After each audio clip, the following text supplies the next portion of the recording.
जो आपने मुझे ऑफ कैमरा 2 इंसिडेंट बताए थे, उसमें से एक इंसिडेंट अभी बाकी है। जी, एक इंसिडेंट जी, बिल्कुल बाकी मैं है। चाहता हूँ कि हम उस इंसिडेंट के साथ बढ़ें आगे, उसके बाद हम बाकी चीज़ें डिस्कस करते हैं। जी, जी। क्या हुआ था इस केस में?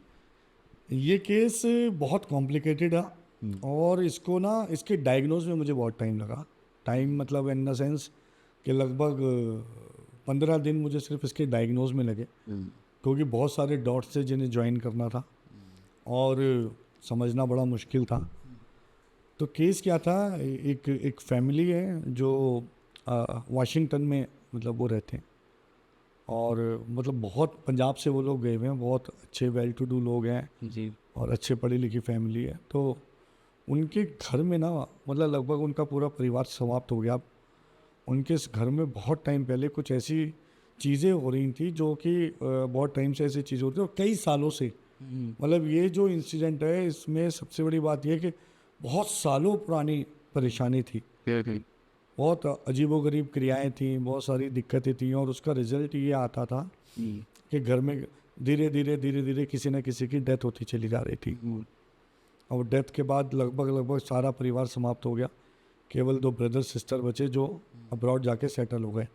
तो ब्रदर की अलग शादी हो गई, सिस्टर की अलग शादी हो गई, अब्रॉड जाके सेटल हो गए। लेकिन वहाँ पर भी जो ब्रदर है उसके साथ एक प्रॉब्लम आ रही थी कि जब भी उसकी वाइफ, हालांकि उसकी वाइफ एक मेडिकल इंडस्ट्री से बिलोंग करती है, पर जब भी उसकी प्रेगनेंसी होती थी वो मिसकैरेज हो जाता था। ये सारी मेडिकल रिपोर्ट्स नॉर्मल, कोई प्रॉब्लम समझ नहीं आ रही, कोई दोष ऐसा नहीं था कुंडली में जिससे जैसे पितृदोष में अक्सर मिसकैरेज होना या डेफिशिएंसियाँ होना हुँ, और या अबॉर्शन होना बहुत कॉमन है। जी, लेकिन वो पितृदोष था नहीं कुंडली में, दोनों में से किसी के भी, ना लड़की के ना लड़के के। तो फिर क्या इशू हो सकता है समझ ही नहीं आ रहा था और वो लोग बहुत ज़्यादा परेशान हो गए थे हुँ, अब्रॉड में और उन्होंने कई लोगों से बात की। इवन उन्होंने मुझे ये तक बताया कि एक को तो वो बहुत पैसा देने को भी तैयार हो गए थे अच्छा, और कोई दिल्ली के प्रैक्टिशनर था, नाम मुझे नहीं पता। फिर लास्ट मिनट पे जब उसे समझ नहीं आया तो उसने उनको मतलब फ़ोन उठाना बंद कर दिया, उनको बताना बंद कर दिया। हुँ, जब उन्होंने मुझसे बात की तो मैंने उनको पूछा कि जहाँ तक मेरी कैलकुलेशन कह रही है कि गड़बड़ यहाँ नहीं है जहाँ आप हो, गड़बड़ है जहाँ आप थे, ये मतलब पंजाब। मतलब आप अभी आज तो वो वाशिंगटन वॉशिंगटन में हो, में है। वहाँ कोई राइट। गड़बड़ नहीं है। आपके साथ जो दिक्कत थी वो पंजाब से थी, हुँ, परिवार से थी, पारिवारिक दृष्टि से। तो उसने कहा सर मतलब उसने मुझे कहा कि सर मुझे एक्चुअली तो डिटेल नहीं पता है, बट हाँ हमें कुछ अजीबोगरीब चीज़ें महसूस हुई थी अपने घर पर। उसकी वाइफ ने किसी को देखा घर में घूमते हुए ये वो। तो मैंने उनको बताया, मैंने कहा आपके घर में लगभग 3 एंटिटी हैं अगर मेरी कैलकुलेशन सही है तो, ये और वो तीनों एंटिटीज़ का संबंध आपके परिवार से है, परिवार वाले ही हैं? परिवार से है। ओके। तो उसने कहा सर कैसे, मैं समझ नहीं पा रहा। फिर हमारा डिस्कशन आगे बढ़ा और जब डिस्कशन आगे बढ़ा तो उन्होंने मुझे बात बतानी शुरू की। तो मैंने उनसे एक सवाल किया कि क्या आपके घर में किसी की अननेचुरल डेथ हुई है? बैड।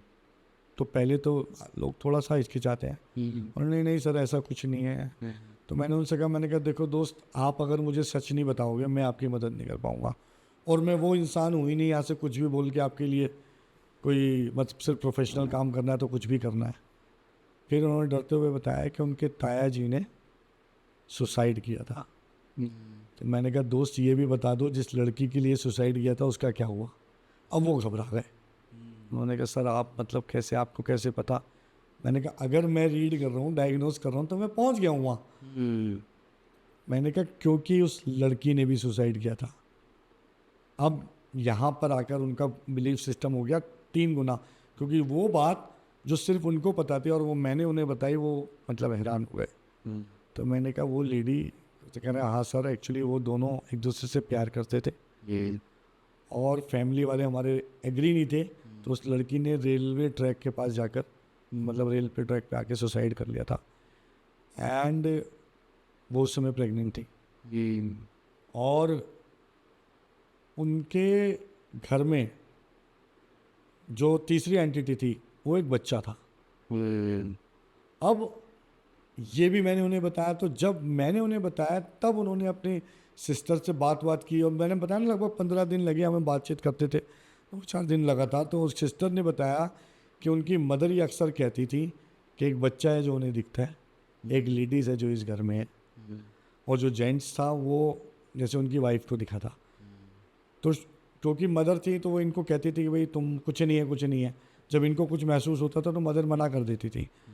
लेकिन धीरे धीरे पहले दादा दादी गुजरे इनके, आउट ऑफ नोवेयर सडनली उनके साथ कुछ दिक्कत हुई और वो एक्सपायर हो गए।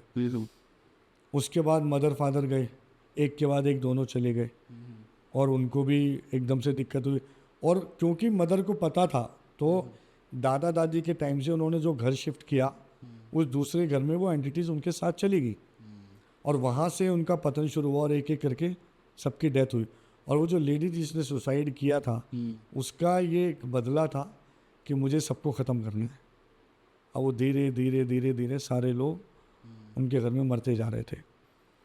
और अब जो आ रहे थे, क्योंकि ये लोग विदेश तो चले गए तो ये अभी बच तो गए थे, लेकिन जो भी फैमिली प्लान होती थी वो बच्चा मर जाता था, एकदम मतलब पूरा ही नहीं हो पाता था। अब मैंने काफ़ी इनसे डिटेलिंग की और फिर मैंने इनको बताया ना, तब इन्होंने चीज़ें मुझे डिस्क्लोज़ की। तो मैंने कहा जो आपका पुराना घर है वो बंद पड़ा है। बोले हाँ सर, वो तो अब हमारी हिम्मत ही नहीं होती, बीच में कभी एक आध बार जाते हैं तो मुझे बहुत डर लगा, जबकि हमारा घर बहुत अच्छी जगह है और ये सब कुछ है। तब मैंने उनसे कहा कि देखो ये दिक्कत है और 3 एंटिटी हैं, अगर हम तीनों को नहीं हटाएंगे तो आपको यही समस्या जीवन भर भुगतनी पड़ेगी। तो उन्होंने कहा सर हटाओ। मैंने कहा हटाने के लिए मुझे आपके उस घर पे जाना पड़ेगा। तब लिटरली, क्योंकि उन्होंने अरेंजमेंट किया और मेरे पास भी टाइम का थोड़ा इशू रहता है, जल्दी से मैं टाइम दे नहीं पा रहा था, पर उन्होंने मुझे बहुत फोर्स किया कि सर जितना जल्द से जल्द हो जाए आप कर दो। तो एक हफ्ता 10 दिन लगे मुझे टाइम निकालने में। और उनका घर भी ना पंजाब में बहुत लगभग एंड में था जाके, तो मतलब वो है तो सिटी ही बट थोड़ा सा इंटीरियर में जाके, और बहुत आलीशान घर है उनका, बहुत खूबसूरत घर था, बंद पड़ा था सालों से। जब मैं उस घर में गया उन्होंने किसी के थ्रू अपने रिलेटिव के चाबी अरेंज कराई, और मैंने कहा मैं यहाँ सुबह सुबह आना चाहता हूँ 5, साढ़े 5, 6 बजे।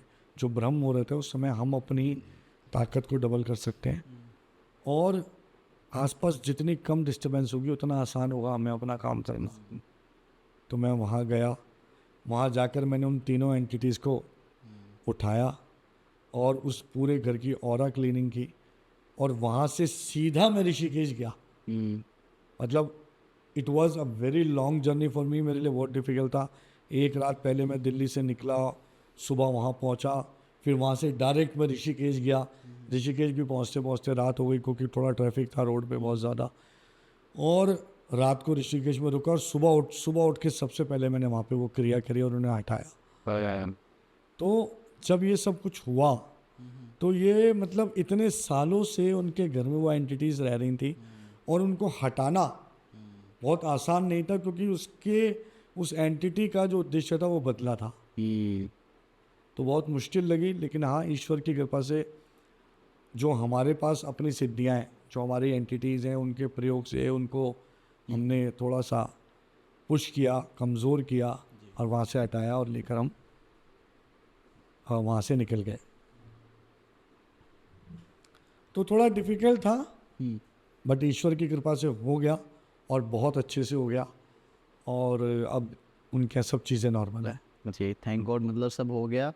ऑब्वियसली जो रूट कोज था वो हमें पहले पता होना चाहिए कि प्रॉब्लम कहाँ से, कहाँ से स्टार्टिंग कहाँ से हुई। देखो जल्दबाजी में सिर्फ क्रिया का हटाना या ट्रीटमेंट करने की जल्दबाजी का अगर आप कर रहे हो तो बहुत गलती कर रहे हो सकता है टेम्परेरी आपको फ़ायदा मिल जाए बट वो परमानेंट सॉल्यूशन नहीं मिले। बात वही हो गई ना कि अगर आपके दांत में दर्द है, आपने कॉम्बी फिल्म खा ली तो थोड़ा सा आराम तो करेगी, लेकिन वो कॉम्बी फिल्म किडनी पे असर कर रही है। राइट। तो आपको दांत को ठीक कराना है, कॉम्बी फिल्म इलाज नहीं है। ओके, यानी कि प्रॉब्लम स्टार्ट इंडिया में हुई, उनका जो भी घर था जहाँ पर वो रह रहे थे वहाँ से, लेकिन जब भी वो गए दूसरी लोकेशन पे तो प्रॉब्लम जो है ना वो उनके साथ ही चली गई वहाँ पर। मैं आपसे ये समझना चाह रहा हूँ कि जो ये स्पिरिट्स होते हैं या फिर जो भी क्रियाएं होती है, इनके लिए लोकेशन, लैंग्वेज और ये जो बाकी के फैक्टर जो एक नॉर्मल ह्यूमन के लिए मतलब मैटर करते हैं, इन चीज़ों के लिए कितना मैटर करते हैं? और मैं एक बात बताता हूँ, जो एक स्टोरी अक्सर मैं पॉडकास्ट में बताता हूँ, शाबर विद्या में इस स्टोरी का जिक्र है जी। कि एक बार इंद्र के दरबार में अप्सराएं नृत्य कर रही थी। नृत्य करते करते एक अप्सरा मूर्छित होकर गिर गई।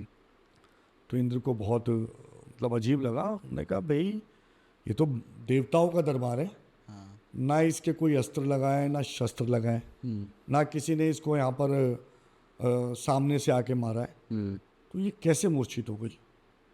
तो सामने उनके सभा में बैठे थे गुरु बृहस्पति, वो उनको देख के मुस्कुराने लगे। तो उन्होंने गुरु बृहस्पति से पूछा कि प्रभु आप मुस्कुरा रहे हो, आप बताओ ना ये कैसे संभव है और हुआ कैसे? ये तो बहुत मतलब ऐसी बात है जो हमें डाइजेस्ट ही नहीं हो रही। तब गुरु बृहस्पति ने उन्हें बताया कि रावण ने पाताल में बैठकर शाबर विद्या के माध्यम से इसे यहाँ पे मूर्छित किया है। साबर विद्या। तो शाबर विद्या का इतना बड़ा इम्पैक्ट है कि उस युग में पाताल में बैठकर स्वर्ग लोक के अप्सरा को मूर्छित कर दिया। तो मैं ये कहता हूँ आज उतने गुणी लोग तो नहीं है जितने रावण थे, या उतने ताकतवर लोग नहीं, लेकिन इतना संभव आज भी है कि अगर यहाँ कोई क्रिया की जाए और किसी के शरीर का कोई सामान मिल जाए तो वो वहाँ तक इम्पैक्ट करेगा। अब बात करता हूँ जो मैंने वॉशिंगटन वाला केस बताया, उसमें क्रियाएं और वो एंटिटीज़ तो सब यही थी, और उन एंटिटीज़ का उद्देश्य था इस परिवार के साथ दिक्कत क्रिएट करना। तो डिस्टेंस आने से सिर्फ इतना सा फर्क ज़रूर पड़ा होगा कि वो जो दोनों भाई बहन थे उन पर उतना इम्पैक्ट नहीं हो पा रहा था, लेकिन उनकी जीवन में वो आगे भी नहीं बढ़ पा रहा था। राइट। ये सवाल पूछने का मेरा मकसद पता है क्या है कि हमने काफ़ी बार कुछ कहानियाँ सुनी, कुछ रियल इंसिडेंट भी होते हैं कि किसी एक स्पेसिफिक घर में या किसी एक स्पेसिफिक एरिया में ना कुछ हॉन्टेड एक्टिविटीज़ हो रही है। जब इंसान वहाँ जाते तब उनके साथ हो रहा है, लेकिन जब वहाँ से आ जाते हैं काफ़ी केसेस उनके साथ वो चीज़ें आ जाती हैं, अपनी वो लोकेशन छोड़ती हैं, फिर आती हैं, कैसे आते हैं वो मुझे नहीं पता। बट इस चक्कर में मतलब मैंने आपसे ये चीज़ पूछी। नहीं, ऐसा लोकेशन होता है, मैटर करती है। ऐसा होता है। देखो अगर हॉन्टेड हाँ घर में या किसी ऐसी जगह जहाँ ऑलरेडी पैरानॉर्मल एंटिटीज़ हैं, जी। ऐसी कुछ एनर्जीज़ हैं जो वहाँ पर पहले से मौजूद हैं, तो वो हो सकता है। देखो हर व्यक्ति का एक अलग से एनर्जी सिस्टम होता है, करेक्ट। वाइब्रेशंस होती हैं, स्मेल होती है, महक होती है बॉडी की, और उन्हीं सब चीज़ों से अट्रैक्ट होकर कोई भी एनर्जी आपके साथ आती है। अब उस एनर्जी का आपके साथ अट्रैक्ट होकर जुड़ना का पीछे एक उद्देश्य होता है। किसी को मैंने आपको बताया कोई भी एंटिटी कैसे मिल जाती है। अगर वो पैरानॉर्मल एंटिटी है और आप किसी हॉन्टेड जगह में गए हो तो उसका आपकी बॉडी सिस्टम्स के साथ कुछ ऐसा इंटरेक्शन है जिसकी वजह से वो आपके साथ हुई है, और वो आपके अंदर अपने लिए कोई उद्देश्य ढूंढ रही है। यानी या तो उसके अंदर उसकी कोई ऐसी चीज़ है जो तृप्त नहीं है, किसी चीज़ को लेके वो मतलब उसका जीवन में कोई अधूरापन है, कोई रिग्रेशन है, और वो रिग्रेशन को दूर करने के लिए आपके साथ जुड़ी है जी। या अगर कोई एंटिटी किसी ने पर्पसली स्पेसिफिकली आपके लिए प्लान किया और आपके लिए भेजी है। दूसरी ये हो गई। तीसरी, कोई एंटिटी ने केवल घर पे कब्जा किया हुआ है। तो तीनों केसेस में अलग अलग किस्म के रिजल्ट होते हैं और सिम्टम्स होते हैं। अगर घर में दिक्कत है तो घर में दिक्कत केसेस में अलग अलग किस्म के सिम्टम्स आते हैं, और जो व्यक्ति विशेष पे कोई एनर्जी है तो उसके अलग सिम्टम है, और अगर किसी ने हॉन्टेड हाउस से निकलकर उसके साथ आई है उसके अलग सिम्टम्स अलग अलग हैं हर केसेस में। जी। चलिए, यानी कि लोकेशन ऑब्वियसली मैटर करती है। एक चीज़ और आती है जो हमने थोड़ी सी डिस्कस की थी ऑफ कैमरा, स्पिरिट कम्युनिकेशन के बारे में। आपने बताया था कि इनका एक अलग ही डायमेंशन होता है स्पिरिट्स का, इनकी जो लैंग्वेज है, इनका जो बात करने का तरीका है, डैट इज़ वेरी डिफरेंट। जो किसी के जैसे हम बात करते हैं ना अभी कि भाई वो क्या कहते हैं, वो एंटिटी आई और उसने मुझे बोला मैं तुझसे बदला लूँगी, तो वो शायद इसी एग्जैक्टली इन्हीं वर्ड्स में, इसी लैंग्वेज में शायद बात नहीं करती है, लेकिन लोग ऐसा कहते हैं। तो आप बताइए कि कैसे स्पिरिट कम्युनिकेशन होता है एग्जैक्टली। फिर वही बात कि अगर हम कोई भी बात यहाँ करें तो उसके पीछे एक लॉजिक होना चाहिए, एक तर्क होना चाहिए। मैं इतने सालों से प्रैक्टिस कर रहा हूँ, मैंने एक चीज़ महसूस किया और जो सच्चाई है वो ये है कि जैसे हम एक दुनिया में रहते हैं ऐसे इन स्पिरिट्स की भी एक दुनिया है, एक पैरेलल वर्ल्ड है हमारे साथ उनका, और वो एंटिटीज़ हैं, स्पिरिट्स हैं, जब वो शरीर छोड़ देते हैं तो शरीर के किसी भी माध्यम को वो इस्तेमाल नहीं कर रही। तो जो भाषा की जो अभिव्यक्ति का माध्यम हम लोग यूज़ कर रहे हैं भाषा का, वो उनके लिए माध्यम नहीं है। ठीक है, उनके लिए जो माध्यम है वो है वाइब्रेशंस, एनर्जीज, और उनके लिए जो माध्यम है वो मैसेजेस हैं, सिग्नल हैं, ये सब चीज़ें हैं।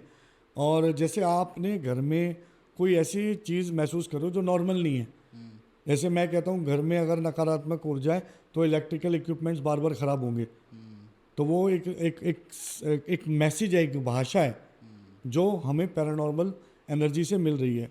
तो ऐसा नहीं है कि वो जैसे आप और मैं बात कर रहे हैं ऐसे बात नहीं करती। मैं एक तर्क बाहर भी आपको दे रहा था, मैं आपके ऑडियंस को भी वही तर्क दूंगा कि सपोज़ कोई स्पिरिट, कोई ऐसा व्यक्ति जिसका जन्म साउथ इंडिया में हुआ और वो वहीं उसकी डेथ हो गई और वहाँ से बाहर कभी ना गया हो और उसको वहाँ के अलावा कोई और भाषा ना आती हो, सपोज़ उसकी मातृभाषा तमिल है, तेलुगु है या कोई और भाषा है जी, और वहाँ से उसको इस्तेमाल करके किसी ने किसी नॉर्थ इंडियन व्यक्ति पे डाल दिया, तो वो नॉर्थ इंडियन व्यक्ति तमिल तेलुगु नहीं बोलेगा, वो तो अपनी भाषा बोल रहा है।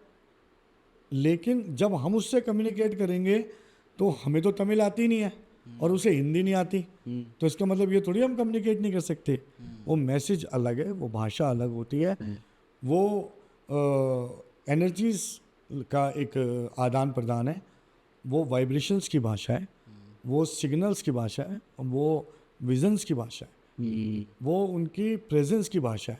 उससे पता लगता है, जैसे मैं आपको बाहर भी कह रहा था कि कंप्यूटर की लैंग्वेज है कोडिंग, राइट, जिसको नहीं आती उसके लिए काला अक्षर भैंस बराबर है, और जिसको आती है उसके लिए वो एक भाषा है। तो हमने सालों लगे इसको सीखने में, और आज भी कभी कभी हम किसी सिचुएशन में उसे डिकोड करने में बड़ा मुश्किल हो जाता है, समय लग जाता है। जैसे मैंने अभी बताया एक केस में मुझे 15-16 दिन लगे, तब मुझे पता लगा कि ये एक्चुअली में ये एक बदला लेने की मंशा से एक एंटिटी ने जो भी किया सब कुछ किया। तो वो सब आसान नहीं है, ऐसा नहीं है, मैंने कभी ऐसे नहीं देखा कोई चीज़ आकर मुझे कह रही हो मैं तुम्हें जान से मार दूंगी, नहीं। हाँ, ये ज़रूर है, जो भी शब्द हमने बोले वो इस यूनिवर्स में ख़त्म नहीं होते, इसी यूनिवर्स में जा रहे हैं और इस यूनिवर्स में जाकर वो कहीं ना कहीं हिट करते हैं। तो हर शब्द जिसका निर्माण हुआ उसका अस्तित्व है और वो अपने अस्तित्व की प्राप्ति के लिए इस यूनिवर्स में टहल रहा है और वो वहाँ तक पहुँच जाता है जहाँ उसे पहुँचना है। तो यदि आप किसी एंटिटी की बात कर रहे हो और वो एंटिटी आसपास मौजूद है तो उस तक वो मैसेज पहुँच जाएगा, चाहे वो साउंड के माध्यम से हो, चाहे वाइब्रेशंस के माध्यम से हो, जो हम उस तक पहुँचाना चाहते हैं। राइट। तो ऐसा होता है जैसे हम कहते हैं ना कि हम किसी एंटिटी के खिलाफ कुछ कर रहे हैं, घर में बातें कर रहे हैं और वो एग्रेशन दिखा रही है, तो वो एग्रेशन आपकी भाषा सुन के नहीं, आपसे मिले हुए मैसेजेस को उसने यूनिवर्स से कैच किया है और यूनिवर्स से जो उसे मैसेज मिला है उसके अगेंस्ट वो रिएक्ट कर रही है। राइट। तो मतलब कि वो हमें ऑब्वियसली समझते ही हम उनको भी समझ सकते हैं, but language is not like हम जैसे बात कर रहे हैं उनकी वो लैंग्वेज होना कंपलसरी नहीं है। अच्छा, मैंने काफ़ी बार सुना है कि जैसे स्पिरिट्स आती हैं ऐसे कान में आके फुसफुसाएंगी, कुछ बताएंगी या फिर अपनी प्रेजेंस महसूस कराएंगी, हमसे बात करेंगी। काफ़ी लोग ऐसे क्लेम करते हैं भाई कि नॉर्मली ऐसा ही दिखता है, जैसे आपस में बात कर रहे हैं ना कि ऐसे ही दिखेंगे कि भाई मेरे सामने कोई बैठा है और नॉर्मली बात कर रहे हैं। तो क्या ये चीज़ भी सच है आपके देखो, एक्सपीरियंस? मेरा जो मानना है वो ये है कि वो जो स्पिरिट है या कोई एंटिटी है उनके शरीर और आकार का ऐसा नहीं है कि जैसे आप और हम हैं। वो एक छाया स्वरूप भी हो सकते हैं, वो एक परछाई स्वरूप भी हो सकते हैं, वो हो सकता है आपको किसी आकार में दिखाई दे और हो सकता है आपको निराकार महसूस हो, तो कोई बड़ी बात नहीं। लेकिन ऐसा नहीं है जैसे आप और मैं बैठे, इतना आसान नहीं है। हाँ, कभी कभी हम कुछ ऐसी एंटिटीज़ को देखते हैं और महसूस करते हैं जिनसे हमें ये समझ आ जाता है कि इनका आकार ऐसा रहा होगा, या इस तरह का उनका स्वरूप रहा होगा। लेकिन जनरली एंटिटीज़ इस तरह की नहीं होती जैसे आप और मैं होते हैं। वो वाइब्रेशन है, वो एनर्जी सिस्टम है, वो एक तरह की ऊर्जा है। ऊर्जाओं का अलग अलग रोल है। अब हम एक बात करते हैं, हम जेम स्टोन्स का इस्तेमाल करते हैं। जेम स्टोन कैसे काम करते हैं? वो ऊर्जाओं से काम करते हैं, एनर्जी सिस्टम पे काम करते हैं। यूनिवर्स से उन्होंने एनर्जी ली, सूर्य से उन्होंने एनर्जी ली, यूनिवर्स में जो भी एनर्जी अवेलेबल है उसने उसे एनर्जी ली और हमारे शरीर को दे दी। पर वो कोई भाषा थोड़ी है, इसीलिए ये सब एनर्जी सिस्टम है। हाँ, बहुत सारी चीज़ों में हमें कई बार कुछ पेप्साइड चीज़ें ऐसी दिखाई जिनमें हम आकार और निराकार दोनों को देख पाते हैं, बट इतना आसान और ऐसा नहीं है कि वो मेरे सामने बैठी और मुझसे कह रहा हाँ भाई तेरे क्या हाल चाल है, वो कह रही मैं बढ़िया तू बता। ऐसा नहीं होता है। ये सब जो है ना थोड़ा सा फैंटेसाइज किया जा रहा है चीज़ों को, और हो क्या रहा है कि फैंटेसी बिक रही है, बिक रही है। तो इसीलिए शायद ज़्यादा फैंटेसाइज कर रहे हैं। मैं देखता हूँ सोशल मीडिया पे वशीकरण वशीकरण वशीकरण हो रहा बहुत है, ज़्यादा पर वशीकरण को कुछ किसी ने टॉपिक्स हो गए जिनको एकदम मतलब उठा दिया गया, लोग सब उसी के बारे में बात की। नहीं, वशीकरण को समझना भी तो चाहिए। वशीकरण है क्या? वशीकरण कोई ऐसी बात नहीं है कि आपने बोल दिया और वशीकरण हो गया। वशीकरण दो मेजर विद्याओं में ज़्यादा रोल प्ले करता है। एक होती है आपके अघोर तंत्र या शाबर विद्या, दूसरा आपका काम शास्त्र।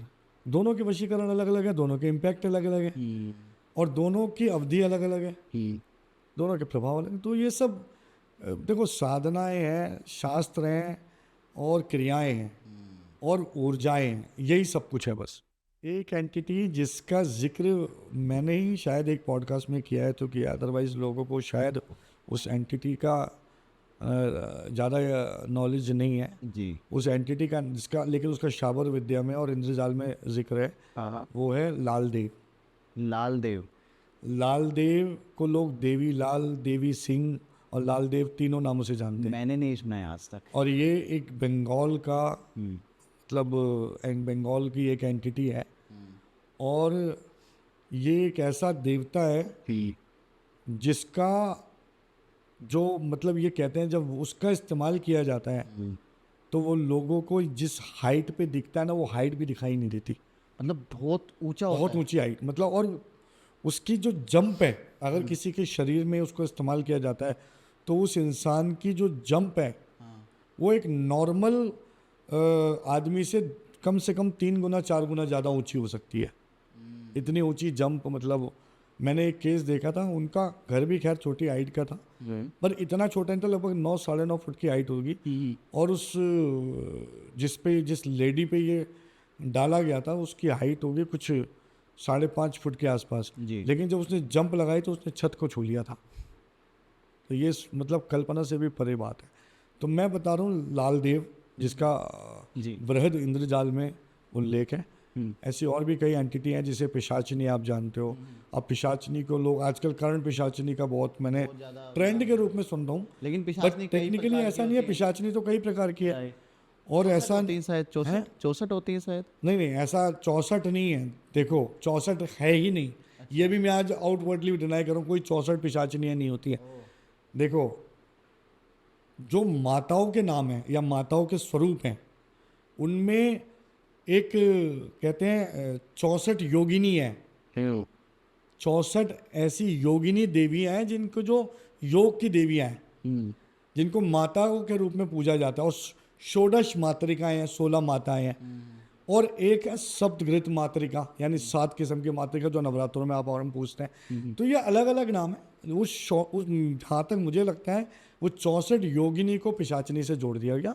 पिशाचिनी के कुछ स्वरूप जरूर हैं, पर 64 नहीं है।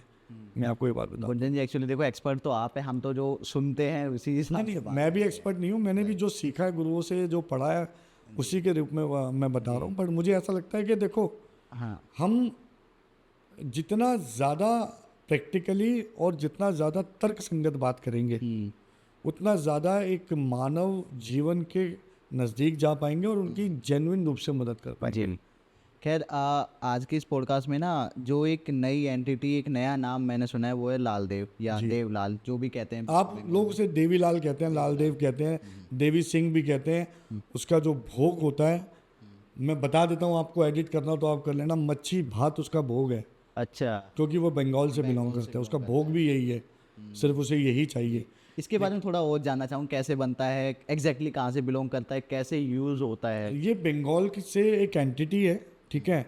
ऐसा अब प्रचलित कहानियाँ तो अलग अलग होती हैं। लोगों का क्या मानना ये भी है कि जो लाल देव है वो एक इंसान के रूप में था, और उसके बाद उसने अपना साधनाएं की, या वो एक बहुत एक बड़ा वो बना साधक, और उसके बाद उसका इस्तेमाल हुआ।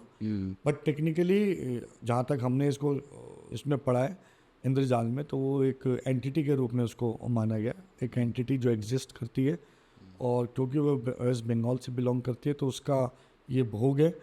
और ये इतना ताकतवर माना गया कि इसको जिन जिन्नात के बराबर की ताकत मानी गई है इसकी। अच्छा। तो ये इतना ताकतवर होता है कि इसका अगर ये किसी पर आता है तो ये जानलेवा ही, मतलब समझो अगर आपको किसी पे मारण क्रिया करनी है या किसी को मारने के दृष्टिकोण से लोग इसका इस्तेमाल तक करते हैं, और बहुत आसानी से इसको हटाया नहीं जा सकता। तो ये बहुत खतरनाक एक देवता के रूप में है, क्योंकि रीज़न क्या है ना, ये एक एंटिटी होते हुए भी एक देवता के रूप में पूछ रहे हैं। वही मैं थोड़ा कंफ्यूज अब जो देवता है, एंटिटी भी कह रहे हैं। मैंने लाल देव बोला आपको, हाँ, लाल देव। तो आप ये समझो पिशाचिनी भी एक एंटिटी है, हाँ लेकिन पिशाचिनी को भी वृहद इंद्रजाल में एक देवी की जगह दी गई है। जी। तो जो देवी है तो वो पिशाचिनी उसका नाम है, उसका स्वरूप है। ऐसे लालदेव उसको देवता का स्वरूप दिया गया। तो जो देवता या देवी के श्रेणी में आ गए वो नॉर्मल स्पिरिट नहीं है, और जो देवता या देवी हैं उनसे तो आपको ना अलग तरीके का ट्रीटमेंट करना पड़ेगा ना। तो उनको हटाना ऐसा नहीं है कि आप उन्हें डरा कर उन पर गुस्सा करके, उन्हें तो मनाया जाता है, राइट। उनका भोग दिया जाता है, उन्हें मंत्रों की शक्ति से कमज़ोर किया जाता है, और फिर उन्हें मनाकर वहाँ से हटाया जाता है। उन्हें मारा नहीं जा सकता। जी। और आप जो इसमें जो इनके भोग की बात की, मैं एक्सपेक्ट कर रहा था कि जैसे बाकी सारी एंटिटीज उनके भोग अलग अलग होते हैं, किस लेवल के, सबको पता है। हाँ, मच्छी भात जो कि बहुत ही एक कॉमन फूड है वहाँ का कॉमन फूड है, और वही उसका भोग भी है, वही उसका भोग है। इनको प्रश्न करना, खुश करना या अपने कंट्रोल में लेना, मुझे पता मैं सही कह रहा हूँ गलत कह रहा हूँ, कंपेरेटिवली ईजी है क्योंकि इनका भोग बहुत ही कॉमनली अवेलेबल है, ऐसा कुछ है? बिल्कुल भी इजी नहीं है।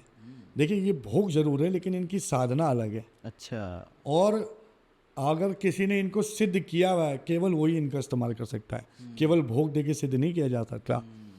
मंत्र होते हैं, बहुत सारी चीज़ें होती हैं, कई दिन तक पूजा की जाती है, अर्चना की जाती है, लंबे समय तक इनकी सेवा की जाती है, और उसके बाद ये सिद्ध होते हैं तब कहीं जाकर ये, और ये किसी को ऐसे नहीं मिल सकते कि हमने लाल देव सिद्ध कर लिया, नहीं, या तो आपका गुरु आपको ये देगा एक से भोग, मतलब मैं हमेशा एक बात कहता हूँ, कोई भी एंटिटी आपको 3 तरीके से मिल सकती है जी। रोग में, भोग में और जोग में।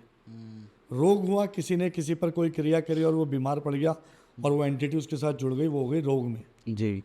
किसी ने किसी को कुछ मिलाकर खिला दिया और वो एंटिटी उसके साथ जुड़ गई, तो वो हो गई भोग में। जी। तीसरा हुआ जोग में, हाँ। जिसने हमने, जैसे कोई हमारे गुरु हैं, हम उनकी सेवा कर रहे हैं और हमसे वो हमें कोई एंटिटी देते हैं कि आप ये एंटिटी मैं तुम्हें दे रहा हूँ, अब तुम इसकी सेवा करोगे तुम्हारे काम आएगी, वो हो गई जोग में। जोग में। तो देवी सिंह या लाल देव को केवल जोग में लिया जा सकता है, रोग में और भोग में नहीं लिया जा सकता। रोग में ये आता है तो सिर्फ हटाया जा सकता है, इसे आप सिद्ध करके अपने पास नहीं रख सकते। यानी कि फॉर एग्जांपल अगर हमें किसी के ऊपर मिला, हम उसको ये नहीं करेंगे कि उसको हटा के अपने पास ले आए, नहीं पॉसिबल, बस हटा के उनको छोड़ सकते हैं, बस इतना। जी जी जी, आप उनको हटा सकते हो मनाकर।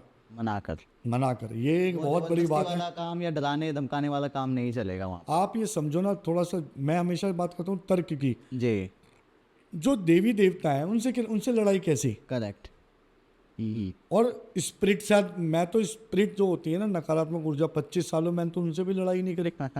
मैं तो उन्हें भी मनाया, मंत्रों से कमज़ोर किया, और अपनी जो भी हमारी सिद्धियां हैं और जो हमारी एंटिटी जिनको हमने सिद्ध किया, उनके प्रेशर से उन्हें कमज़ोर करके वहाँ से हटाया। लड़ना तो किसी समस्या का समाधान ही नहीं है। राइट। मैं ये मानता हूँ अगर कोई देवी देवता तो आप सरेंडर करो। मैंने लोगों को ये भी बताया हुआ है कि अगर आपको लगता है और आपको ये पता चल जाता है कि आपके साथ कोई ऐसी क्रिया हुई है जिसमें किसी देवी या देवता का इस्तेमाल किया है, और अभी आप किसी एक्सपर्ट से नहीं मिल पा रहे हो और अभी कोई ट्रीटमेंट नहीं हो पा रहा है, तो आप उसे नमस्कार करना शुरू कर दो। अच्छा। आप उसको बोलो भाई हम आपके आगे नतमस्तक हैं और आपसे प्रार्थना करते हैं कि आप हम पर कोई भी बुरा प्रभाव ना डालें और हमें क्षमा करें, हमें बचाएं। इस तरह की लगातार की हुई प्रार्थना से कई बार एंटिटी चली भी जाती हैं, और नहीं भी अगर जा रही हैं तो नुकसान कम होगा। जी।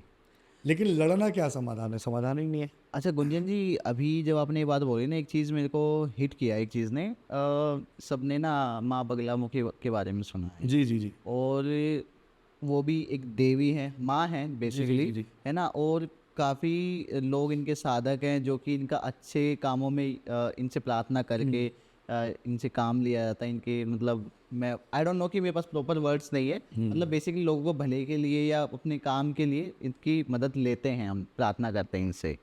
बट मैंने सुना है कि माँ बगलामुखी के जो साधक हैं वो काफ़ी कुछ कर सकते हैं, लाइक जैसे एक चीज़ होती है कि किसी का, जैसे स्तंभन बताया ना आपने, वैसे जैसे फॉर एग्जांपल एक होता है, एक जुबान से रिलेटेड कुछ होता है कि आपकी जो बोलने की जो वाचक जुबान नहीं कंठ होता है। कंठ हाँ, जो कंठ से है कि रिलेटेड है क्रिया। कंठ से रिलेटेड क्रिया होती है कुछ, वो करवा सकते हैं कि आप एक अच्छे स्पीकर हो लेट से, बट आपको पता ही नहीं होगा क्या बोलना है, आपके वो वर्ड्स क्लियरली नहीं निकलेंगे, काफ़ी सारी चीज़ें होती हैं, आपका माइंड काम करना बंद कर देगा, ये सब चीज़ें भी होती हैं। आई डोंट नो कि मैं सही कह रहा हूँ गलत कह रहा हूँ, बट आई थिंक ऐसा होता है, करते हैं लोग, गलत तरीके से यूज़ करते हैं उनका।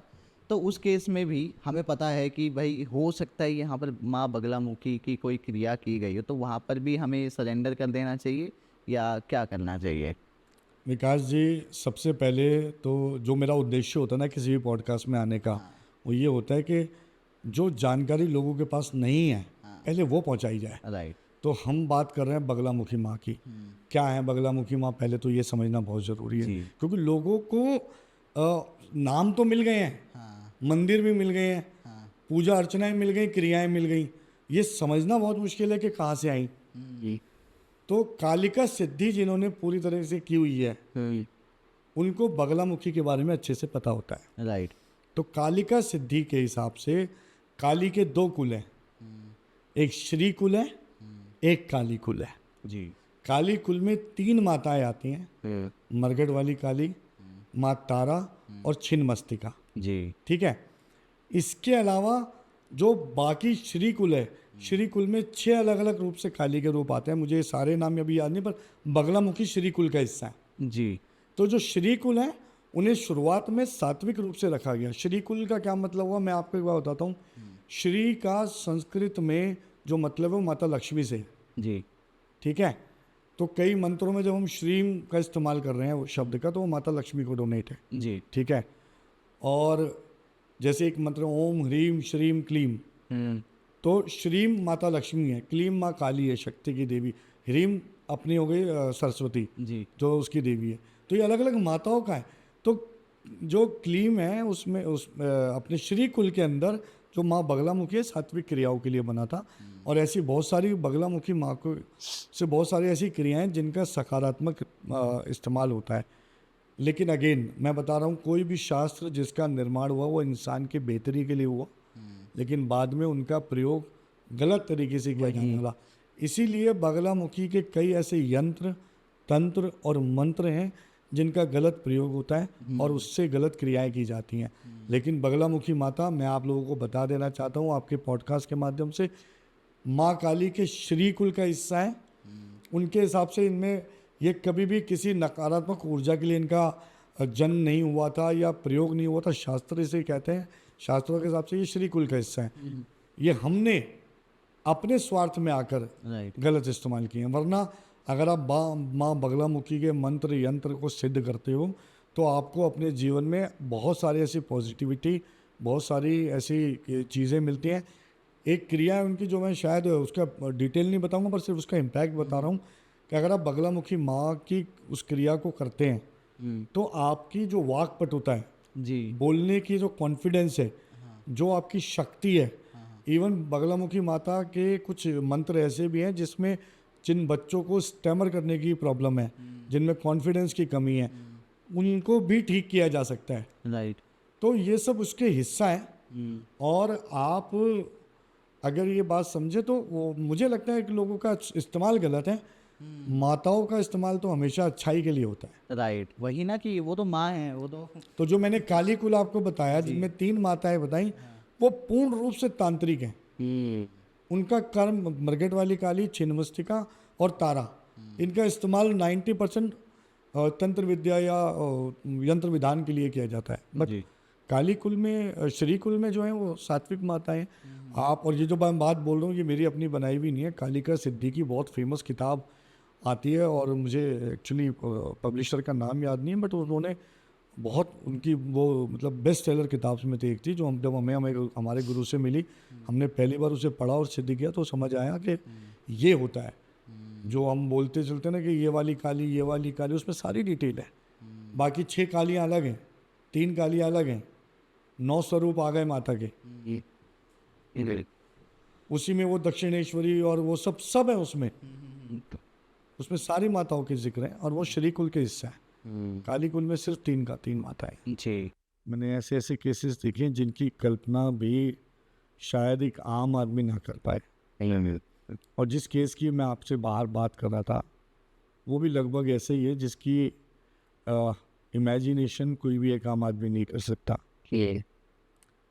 तो अगर आप बताओ कहो तो मैं पूरी डिटेल में उस इंसिडेंट को बताऊं, उस केस जितनी स्टडी। डिटेल आप हमें प्रोवाइड कर सकते हैं ताकि जो पर्सन है उनकी प्राइवेसी जो होती है वो भी उसको भी हार्म ना पहुंचे, और हम समझ में भी आ जाए कि एक्चुअली वो हुआ क्या है उस जी जी, देखो प्राइवेसी तो ये है कि मैं किसी भी केस स्टडी को जब नरेट करता हूँ तो उसमें मैं कभी भी उनका नाम डिस्क्लोज नहीं करता, Right. क्योंकि मतलब उसके अलावा और कोई प्राइवेसी की टेंशन ही नहीं है। करेक्ट।